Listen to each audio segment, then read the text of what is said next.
mawulire agava ewa Nnaalongo Anita Amongi okusinziira ku investigation ezigenze mu maaso n'okusinziira ku information ekuva ewa IGG nga mwami Yoweri Kaguta Museveni yakwasa IGG obuvunaanyizibwa agende mu maaso n'okuba nga anoonyereza ku bigambibwa nti Anita Amongi yenyigira mu buli bw'enguzi. Kakati mu byonna byonna bye bakoze mu kufeffeta kwe babaddeko geegana agazuuseeyo ate amapya agawuniikiriza mu matu. Wakati nga tukyagenda mu maaso n'okuba nga tulaba ebyewuunyisa n'okuzuula ebyewuniikiriza mu maka ga Anita Amongi. Jjukira talina amaka ga mulundi gumu. Alina amaka amaka mu bitundu ebyenjawulo eby'eggwanga. Kakati kitumaze enviiri ku mutwe information weefulumye nti nno maka agamu aga Nnaalongo Anita Amongi abaddeko sipiika wa paaliyamenti ya Uganda ey'e11 kigambibwa mbu obululu obumu obwali obwa Kyagulanyi obwabbibwa bwamaze okuba nga buzuulwa era nga bwasangiddwa mu nnyumba za Anita Amongi Nnaalongo mu kiyumba ekinene. Bagamba nti biri bye mwalaba byali buwero, ebyo mwalaba ne bibawuniikiriza amoroka ag'ebbeeyi eby'obugagga ebyo temwali. Kakati basanzeeyo ebigambibwa okubeera nti nno bino ebimu ku byakozesebwa mu mwaka ogwa 2026 mu kalulu ke twalimu ennaku z'omwezi 15 mu January. Ebimu ku bujulizi obulaga nti nno Robert Kyagulanyi Ssentamu yali alina okuba nga awangula akalulu kano. Enkokola zaali nnyingi ezaaliwo ng'era ng'olumu ku lukokola lwe twewuunya lwe lutaabalira mu kyeso kino ye Nnaalongo ono Anita Amongi. Wuliriza oli ku Yugi Update TV kosinziro bango otuwuliriza. Nyongera okujjukiza gwatandika kuba nga otweyungako kirira wansi waliwo ekigambo subscribe kikooneko obeere nga otweyungako.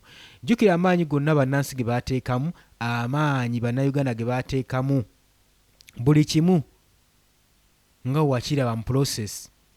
Kyenjagala okutegeeza kye kino, obadde okimanyi nti sipiika wa paaliyamenti alina obuyinza okusitoopinga ensonga ezimu eziba zigenda mu maaso mu ggwanga, era waddembe okugaana etteeka n'erimu lyonna lyonna kasita alaba nga liviolentinga eddembe ly'obuntu mu paaliyamenti ne litayisibwa newankubadde liba limaze okuleeterwa ku mmeeza ng'era liguliriddwa nga liteereddwamu omusimbi ogwenkana gutya. Obadde okimanyi sipiika wa paaliyamenti alina obuvumu obwo era ayina amaanyi ago agasobola okukomekkereza etteeka eriba ligenda mu maaso n'okuyisibwa. Ku maanyi gonna bannayuganda ge baateekamu n'obululu obw'abantu, Kyagulanyi obululu bonna bonna bwe yali alaga ng'asinziira mu campaign. Sooka olabe.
Ekiri mu kisaawe emipiira n'eyogedde.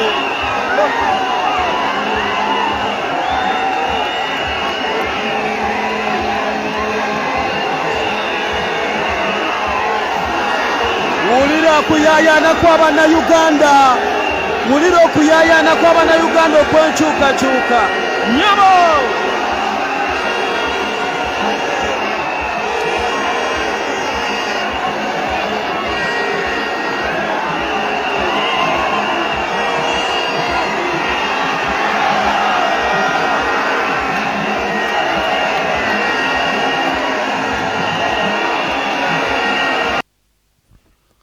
ennaku ezo tuzijjukira bulungi nnyo mu mwaka gwali gwa 2025 nga tugenda maaso n'okuba nga tutambuza kampeyini ekibiina kya National Unity Platform nga kigenda maaso n'okubeera nga kikampeyiniinga era ne kyolesa obuvumu n'amaanyi era ne kiteekawo embeera ey'okutya eri ebibiina ebirala byakankana nga biringa ebitaliiwo saako omunno nga n'ekibiina ekiri mu buyinza ekyali kitwandiise ruling party nga nakyo mu mwali okitwalidde era kyali kizibu nnyo okuvaayo munnayuganda yenna okuvaayo okuteebereza nti no waliyo n'ekibiina ekirala kyonna ekiyinza okumeggana ekibiina kino ekya National Unity Platform okusinziira ku buwagizi n'obuvumu abantu bwe baali beewaddeyo n'amaanyi ge baali bakiwadde n'obumalirivu n'okwagala okwolesa essanyu n'okwagala okukyusa eggwanga lyabwe. Sikuteereddeeko ka vidiyo ako ky'okuba nti tokalabanga naye njagadde nkulaga ekifaananyi abantu abo bonna boolabye essanyu okwagala kwe bayina okw'okukyusa eggwanga lyabwe. Kati oyinza otya okugeraageranya abo abantu era nsaasira abakulembeze baffe n'omala otunuulira ekyo ekintu ekijjuddemu omukwano weegutyo ekiyinza okukulaakulanya eggwanga n'odditwala mu maaso kubanga tukkirize tugaane abantu nga bakusanyukidde nga bakwanirizza mu ssanyu ly'obadde tosuubira ne bakutuusa ne bakutuuza bye balina okukutuuza. Sisuubira nti nno oyinza okuba kaggwa ensonyi n'otandika ate kutyoboola ssanyu lyabwe. Kitegeeza oba ogenda kuprovidinga ekyo kye babadde bakusuubiramu owatali kubuusabuusa n'oba obadde n'enteekateeka zo ndala ne scripts zo nga ndala oba obadde ne manifesito ndala omukulembeze nga manifesito yo ojozze ndalamuko nga wano zojje ng'otusomera wano otulaze just manifesto wano just kugula buganzi na kunoonya simpasi eri balonzi basobole okukulonda osobole okugenda mu kifo ky'oyagalamu. Newe kiba kiriwo ekityo bwe bamala okukulaga essanyu weerityo mu butuufu ensonyi zikkwata n'ogamba omanyi newankubadde nazze nga manifesto yange mu mutima mmanyi entuufu eriwo eti tekikulobera gikyusa n'ogamba kampereza abantu abantadde mu buyinza abantu bandaze okwagala bansuubiramu kinene sigenda badisappointinga. After all nga n'abantu tebakulaze disappointment babeewaddeyo wakati mu teargas wakati mu kukubibwa bagambye kampeyini tujja kubaawo.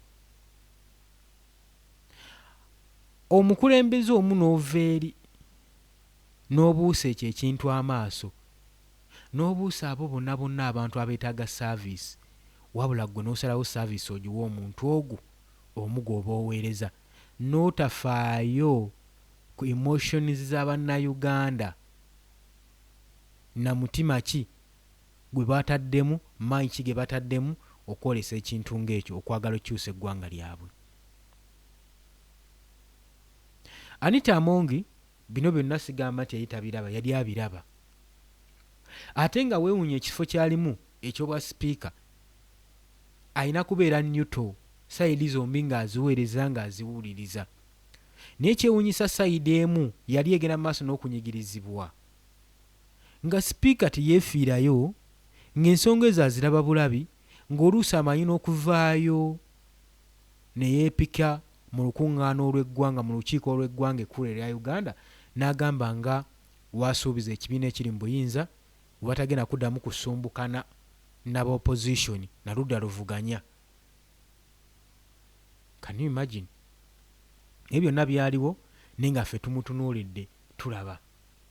Kati seewuunya bino kuvaayo kuyisibwa kubanga omukyalo oyo yeesuula muguluka ku byonna ebyagenda maaso mu kampeyini yeefuula atabimanyi ku mivuyo gyonna egyaliwo ng'abantu bagenda maaso n'okukubibwa abantu battibwa bawambibwa nga tebalina kye balangibwa wabula ng'ekibakutta nti bano waaki bawagira ekibiina kino ekiri ku opposition. Ekibiina ekyali ku opposition kiriwo mu mateeka era constitution y'eggwanga eyabagibwa akiwa omwaganya okubanga weekiri ate era n'awa ebbeetu abantu bannayuganda bawagira ekibiina kye baagala no candidate n'oyo candidate gwe bawulira abali ku mutima gwe bandiyagadde abakiikirire mu bukulembeze oba okutwala eggwanga lyabwe mu maaso. Constitution ekirambika bulungi nnyo era bannayuganda ze zimu ku COAs ze beesigamako nga bajja mu campaigns zino. Naye tulaba ebikolwa ebitagenda ku constitution. Kyesimanyi nti abali ebiki ministry zonna zonna ezeetoolodde okulonda zaali innocent nga tezimanyi zigenda mu maaso. Kekano akalulu ke nasooka okulaba oba kampeni zinasooka okulaba ezikubibwa nga ministry zino ziringa ezaakalondebwa omulundi ogusooka nti parliament yatuula neeronda obukiiko oba bugenda mu maaso n'ensonga emu gye baali tebamanyiiko naye nga just bali mu gitwayingako balabe oba enaabeera etya. Mwe muli akakiiko aka electoral commission, Simon Byabakama yalinga atamanyi kyakkola nga chairman w'akakiiko kano. Chairman w'akakiiko kano yavunaanyizibwa ku byonna ebyagenda mu maaso bye mwalaba mu campaign, era yavunaanyizibwa ku mivuyo egiba gigenze mu maaso, yavunaanyizibwa okuvunaana abo abataddewo emivuyo mu campaign n'abagenda mu maaso n'okulemesa bakandidenti be. Bano bakandidenti baali bakandidenti ba Uganda naye mu actual sense baali bakandidenti ba Simon Byabakama. Ne Simon Byabakama yatunulira bakandidenti bagenda mu maaso n'okutyoboolebwa nga bakubibwa battibwa. Ye kennyini ye yabaga amateeka gano electoral process nga weeyina otambula.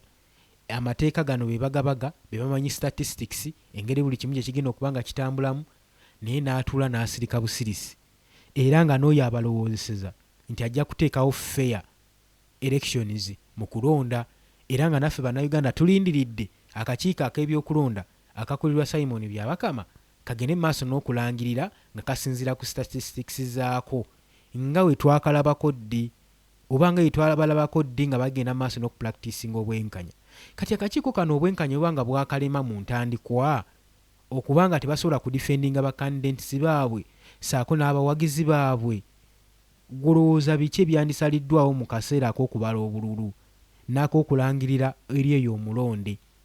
Era bannayuganda nabasaasira nnyo nga ndaba muyimiridde ku nsonga enkyamu nga mwena mwena ensonga ze mwesigamyeko bannayuganda nga mwesigamye ku nsonga ez'okuba nka mugenda mu maaso n'okukakasa nti nno akalulu kagenda kkubwa era kagenda bbeerawo muwagira nnyo era mwawagira mwebale.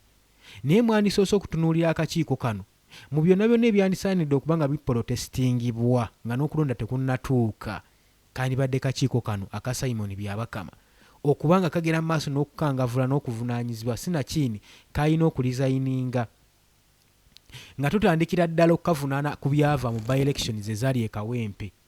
Ekyo kyali kyakulabirako kyamaanyi nti akakiiko kano tekasobola, tekayina mulimu gwe kayinza kukola, kubanga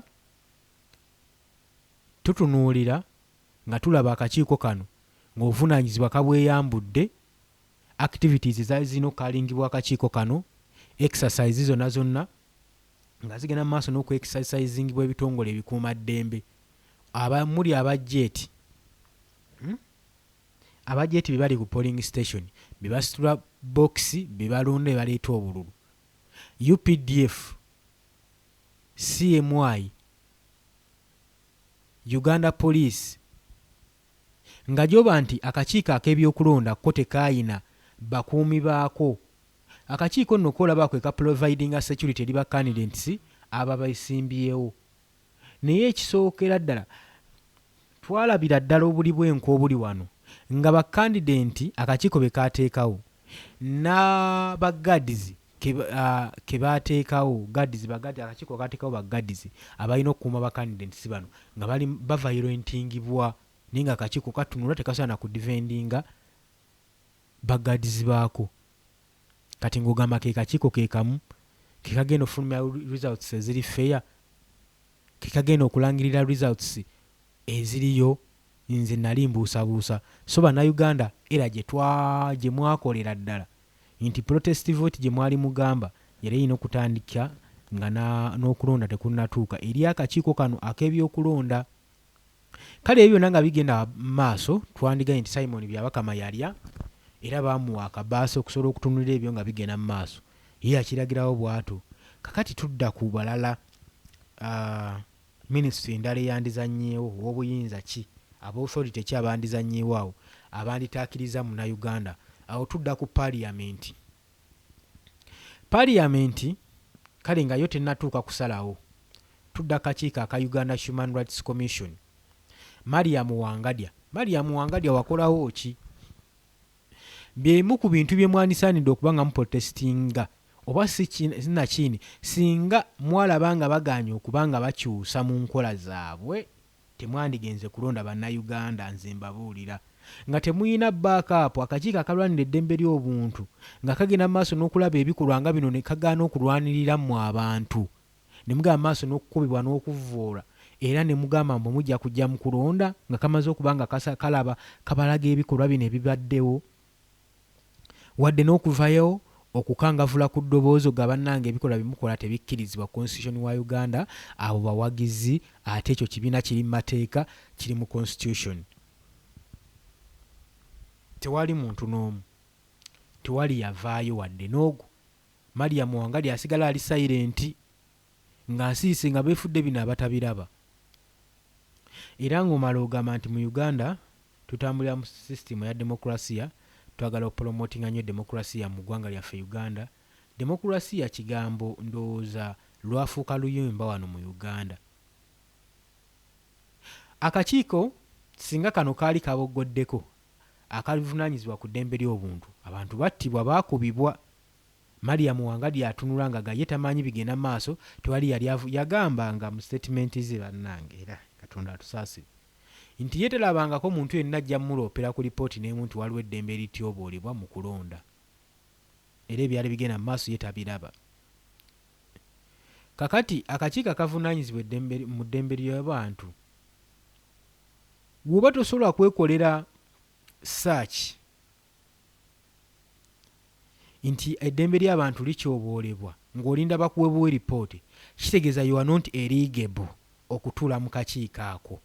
Tomanyi mugaso gwako era toli eligible kutuula ku ntebe ekulembera akakiiko ako, kubanga akakiiko okusinziira ku ssemateeka eyabagibwa ne bajeti ya Uganda gye bakola ku ssente z'omubi bw'omusolo, bajeti ya ssente nnyingi ezibaweebwa nga mwina n'okukola investigation baani abakyoboola ku ddembe ly'obuntu ng'omugaso gwammwe musobole okulaga eggwanga nti no mu exercisinga rights zammwe.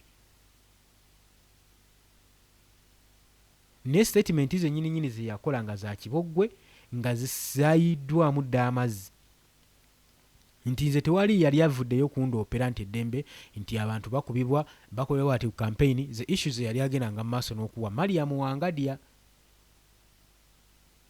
Kati Mariam Wangali singa yavaayo n'ayimusa eddoboozi lye ne ligaana owulirwa nga basajja bamusinzizza amaanyi n'emmundu. By the way, akakiiko kano akavunaanyizibwa ku ddembe ly'obuntu bwe bumu ku bukiiko obwandibadde ndowooza n'ebitongole ebikuuma ddembe ab'amaanyi ba enforcement nga kalina abasajja abasobola okusalawo nti singa akakiiko kakusongamu engalo nti ttiimu weeri egenda okukunona, nga kalina amaanyi ago n'obuyinza nti eddembe ly'obuntu lijja kuba liweesebwa ekitiibwa n'amateeka agavunaanyizibwa ku ddembe ly'obuntu gajja kuba gapracticingibwa okudefendinga law for humanity. Naye Mariam Wangali waavaayo n'ayogera, muhoozi n'amutiisatiisa, muhoozi CDF ayina amagye, Mariam Wangali talinayo wadde omukubi w'akasaale gw'ayinawo wali eri ajja kutya. Ndowooza obwo nabwo bunafu bwa ggwanga lyaffe. Osanga singa yalina amaanyi ag'enkinana n'aboggolako, we yandiremereddwa, kale talina bagadizi, tebalina babadifendinga. We yandiboggeddeeko parliament yandiwulidde omulanga ge. Awo speaker we yandi video n'agamba bannange kusinza ku kigenda mu maaso kino n'ekiti tugenda kutuuza parliament tusalewo weekiti ne weekiti. Singa abasayidi eno esayidi eno tebakola weekiti, parliament esazeewo egenda kukomekereza okulonda oba egenda kukola weeti ne weeti. Ebyo byonna byandisobose ng'omuntu alumirirwa eggwanga lye, ng'omuntu ddala yajja kuweereza ggwanga, teyajja kuweereza muntu. Yensonga akimbagamba ebitongole ebimu bannange, aba kino nakiddangamu nnyina kiddingana mirundi emeka, ebitongole ebimu okutandikira ku kya Uganda Human Rights Commission, omukulu akulembera akakiiko kano yandibadde alondebwa bantu bannansi. kubanga eddembe ly'obuntu tebamala galizanyirazanyirako eritumba oli atula eri mu ofiisi n'ateekako ekikofiira n'agamba Mariam Wangali ankuwadde gwakulira akakiiko aka Electoral Commission aka Uganda Human Rights Commission. Ekyo kifu. Akakiiko ak'ebyokulonda tikandivuddeyo ng'ekibiina ate kiri mu buyinza kye kironda kyamaanyi avunaanyizibwa akakiiko avunaanyizibwa atwala akakiiko kano ak'ebyokulonda. Awo wonna tuba twayokya bannayuganda era mmwe abagenda mu maaso n'okubanga muyimba nga mwaleeta eggwanga mu maaso mwabaga constitution naye mwabaga constitution nkyamu bukyamu. Ensonga nnyingi ezaali ez'omugaso ze mwalina otutunuulira temwazitunuulira. Ekyo kitulaga nti kuva ku lubereberye nga bannayuganda babaleeta mu buyinza mwalina bye mwali mubaze nga zino ensonga muziraba nga mwagala kweremeza mu buyinza kubanga zimu ku nnyingo ezikuumidde Mwami Yoweri Kaguta Museveni mu buyinza. Ensonga endala wuliriza. Akakiiko akalala akandisaanidde okubeera nga kalondebwa abantu Electoral Commission nkoogeddeko kyamaani oyo omulala Speaker wa Parliament oyo kukakasa nti nno ali neutral talinaako side teyandirondeddwa Parliament mbu nga basinziira ku muwendo gw'ekibiina. Speaker yandirondeddwa bantu naye n'asaavinga eggwanga ng'akimanya eggwanga lye lyanteeka wano si Mwami Yoweri Kaguta Museveni si mukulembeze gwe nsaavinga. Awo omuntu yandirumiriddwa eggwanga lye n'ebikola byonna ebigenda mu maaso yandibadde ali concerned naye baali less concerned kubanga bannansi babakwatako simmwe after all simmwe mwabalonda bibakwatirako wa. Omusajja abawadde ebbaasa ate ogamba musimanyi twalayira okusaavinga abantu saavinga ggwanga.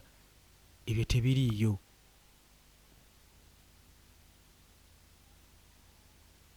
Era bye bino ebintu ebimu gwe munnayuganda ng'ojja mu kampeyini by'otalina kwesigamako nti awo bukiiko bwa Electoral Commission aka Human Rights Commission era byonna yali kasasiro mu mutwe gwo wali tolina wadde nabbirowoozaako.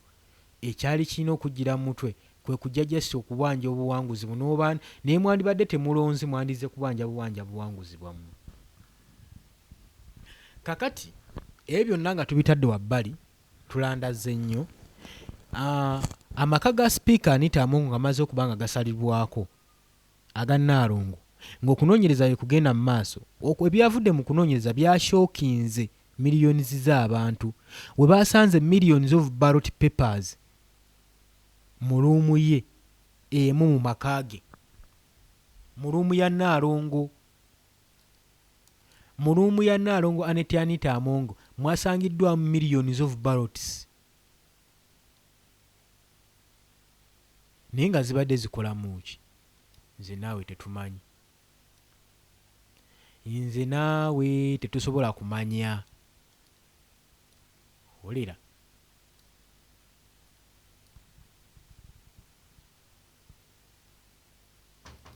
yes okusinziira ku source eziva mu ba investigators n'okusinziira ku kakiiko okuva mu ofiisi ya IGG kigambibwa nti mu bululu obwagenda maaso mu mwaka ogwa 2026 guno gwennyini gwe tulimu mu mwezi ogwa January ebyagenda mu kulonda oba ebyafulumizibwa akakiiko aka Electoral Commission akakulibwa Simon Byabakama. Kigambibwa nti nno omukyalo ono Nnaalongo Anita Among ng'asinziira mu disitulikiti ye ey'e Bukedia yafuna access abamu ku bakulira akakiiko kano aka Electoral Commission era n'abalagira basobole okwakisesinga buli mbeera yonna gy'ayagala okubeera nga akubiramu abo baali beesimbyewo abali ku ludda olw'opposition. Omonno musa ne ballot boxes ennyingi okw'ossa ne ballot papers ezanyagibwa era nga ziteekebwa mu maka g'omukyalo ono Anita Among mu biseera by'okulonda ng'ennaku z'omwezi 15 okulonda okwaliwo mu January w'omwaka guno 2026.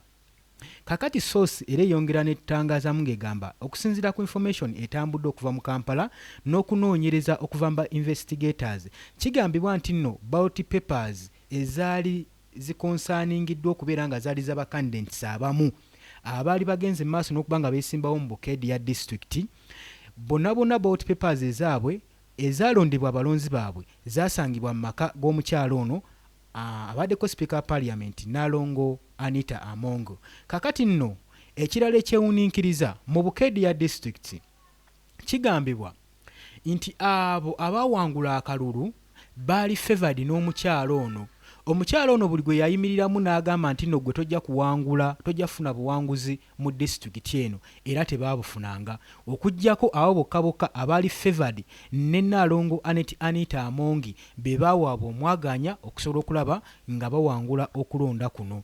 Kakati nno John Bosco Ikoja agamba nti nno yasafalinga nnyo era ye yalina issues eyaliwaasa ennyo ku ballot box mu kaseera k'okulonda, era kigambibwa nti no box ezimu tezaalabibwako mu kalulu gwe mukwano gwange ali eyampuliriza. Kakati kitumaze enviri ku mutwe okubanga amawulire gafuluma nga gagamba nti obumu ku bululu oba ku ballot papers ezaalina okubeera ezaalimenti okubeera ez'omukulembeze w'ekibiina kya National Unity Platform, candidate w'ekibiina kya NUP, okubanga ballot papers zonna ekyenkana miliyoni namba zaasangibwa mu maka g'omukyalo ono Nalongo Anita Amongi. Kakati kino kye nabadde mbagamba nti obuyinza ebiseera ebisinga busobola osalibwawo abo abanene. Jjukira omukyalo ono kifo kyabaddemu ekyobwa speakership kifo kyamaanyi nnyo mu ggwanga era ng'akwata namba 3 mu ggwanga, asobola okulagira ekikolebwa nekikolebwa kubanga abadde yeeyambisa ekifo kino okukwata abo abamulimirira empindi emabega ng'akozesa baggazi be be baamuwa omukuma ku paliamenti era nga gwayagala okuteeka mu kkomera amuteekayo olw'obuyinza.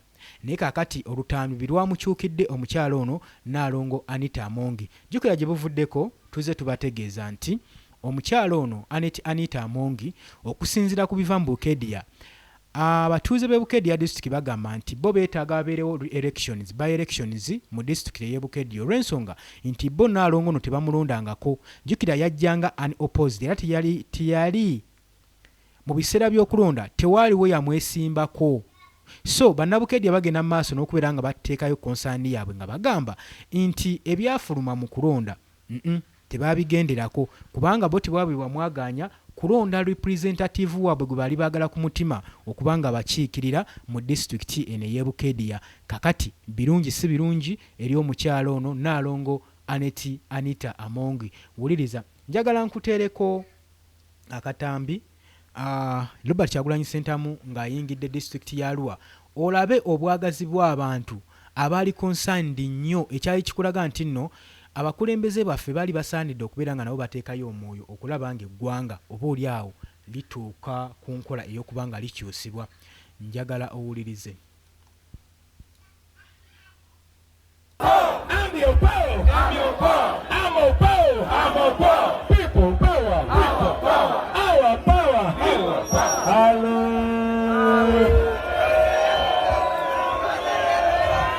My brothers and sisters of Arua. My brothers and sisters in Arua. The young people of Arua. The ghetto people of Arua. All the people of West Nile. I am very happy to be with you today. God is good. And all the time. Assalamu alaikum wa rahmatullahi wa barakatuh.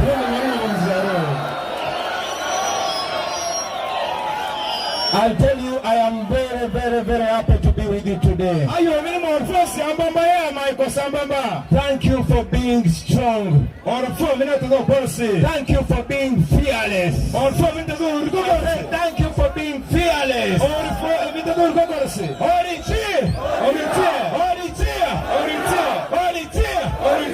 Thank you very much.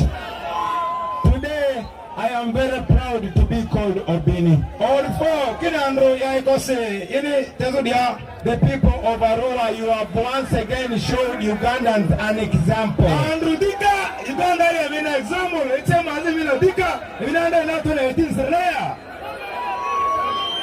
Now, Andrew, I remember that in 2018, I was supposed to die here in Arua. Mike Ship. Yes, in 2018 I was supposed to die here in Arua. 2018 Simanda Arua there. I came here with my brother Yasin Kauma, my driver then. Sada maleme mwanda ma driver Yasin Kauma. But I did not go back with Yasin Kauma. Because Yasin Kauma was killed here in Arua. Because Yasin Kauma I narrowly missed a bullet. I survived because God had a reason. Moses, you are Moses. You are Moses. I survived because God wanted me to come back here today. Yes. When we were coming here, we found the road closed. They sent us to another long road. As soon as we touched the main road again, it was closed by police. Then we drove on a muddy road all the way to Amduparaka. From Amduparaka, again the police closed the road. I told them we were joking. I told them today I am not Chagulanyi.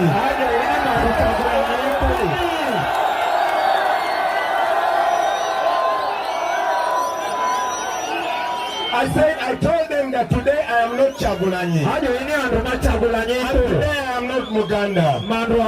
Today I am Obini and I am a Lukbar. So I walked and passed the police. And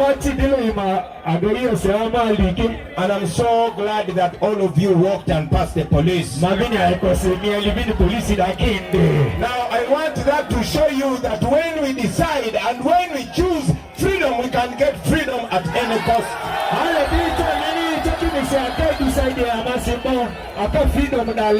We are not here because they want us to be here. They denied us all the venues in town. Other presidential candidates that pretend to be fighting against Museveni, they allow them to have their rallies in town. Presidential candidates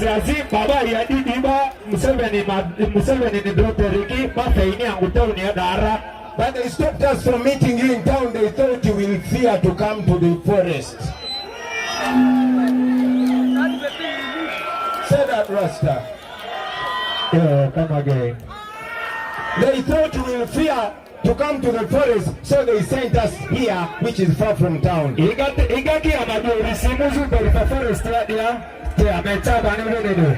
look how many you are here. Thank you very, very much, brothers and sisters.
Engeri ekiri mu kisaawe ne tuyana eyogedde.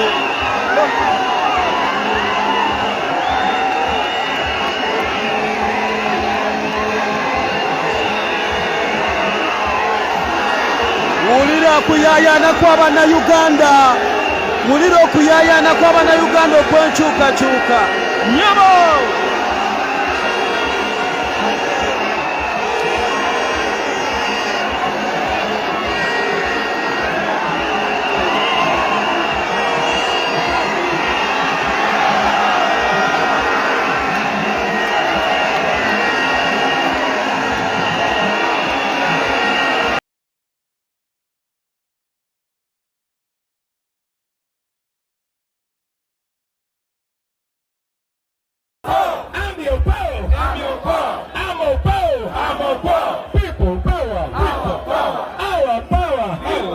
Hello.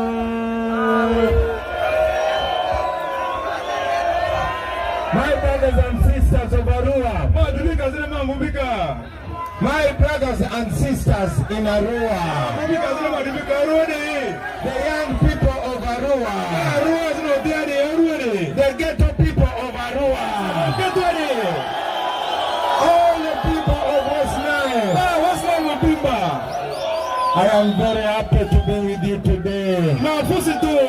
God is good. And all the time. Assalamu alaikum wa rahmatullahi wa barakatuh.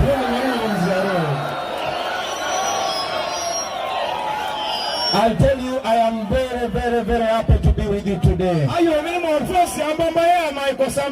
Thank you for being strong. Thank you for being fearless. Thank you for being fearless.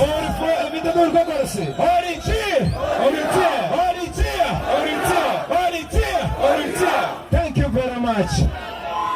Today, I am very proud to be called Obini. The people of Arua, you have once again showed Ugandans an example.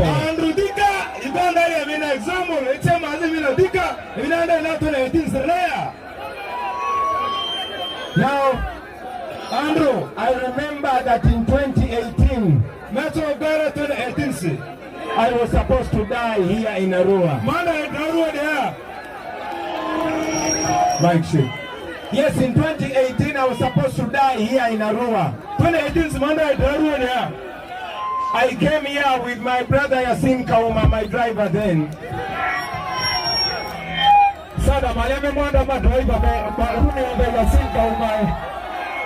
But I did not go back with Yasin Kauma. Because Yasin Kauma was killed here in Arua. I narrowly missed a bullet.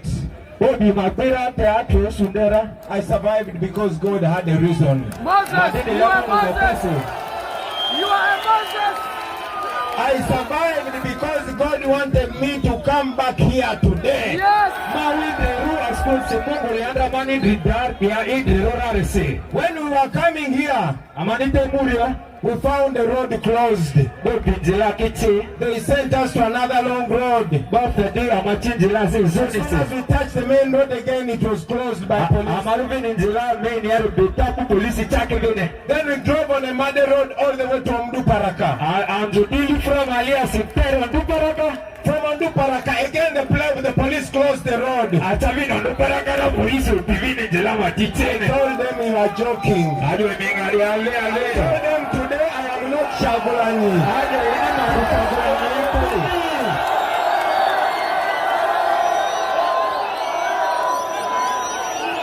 I told them that today I am not Chagulanyi. And today I am not Muganda. Today I am Obini and I am a Lukbar. So I walked and passed the police. And I'm so glad that all of you walked and passed the police. Now I want that to show you that when we decide and when we choose freedom, we can get freedom at any cost.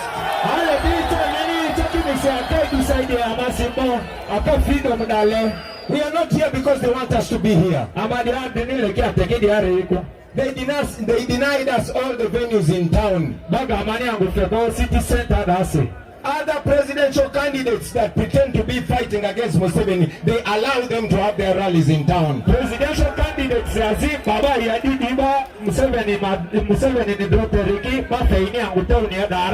but they stopped us from meeting you in town. They thought you will fear to come to the forest. Say that, Rasta. Yeah, come again. They thought you will fear to come to the forest, so they sent us here, which is far from town.